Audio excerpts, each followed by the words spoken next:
இப்போது புதிய அறிமுகம் ஆச்சி ஹோட்டல் சாம்பார் 50 கிராம் ரூபாய் 20 மட்டுமே. பாடகி பவதாரணியின் முதலாம் ஆண்டு நினைவு நாளையொட்டி அவரது தந்தையும் இசையமைப்பாளருமான இளையராஜா ஆடியோ வடிவில் பதிவு ஒன்றை வெளியிட்டுள்ளார்.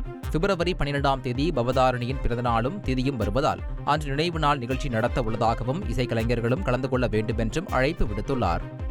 என்னுடைய கவனமெல்லாம் இசையிலேயே இருந்ததால் என்னுடைய குழந்தைகளை நான் கவனிக்காமல் விட்டுவிட்டது எனக்கு இப்போது வேதனையை தருகிறது.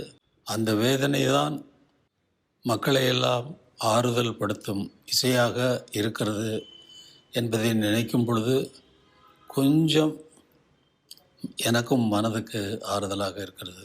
பவதாவினுடைய பிறந்தநாளான பிப்ரவரி 12 அன்னைக்கு பவதாவினுடைய திதி வருது. அது ரெண்டையுமே சேர்த்து ஒரு நல்ல நினைவு நாள் நிகழ்ச்சியாக வைக்கலாம் அப்படின்னு சொல்லி ஒரு எண்ணம் இருக்குது. அதில் எல்லா இசைக்கலைஞர்களும் பங்கெடுக்கணும்னு கேட்டுக்கிறேன். இப்போது புதிய அறிமுகம் ஆச்சி ஹோட்டல் சாம்பார் 50 கிராம் ரூபாய் 20 மட்டுமே.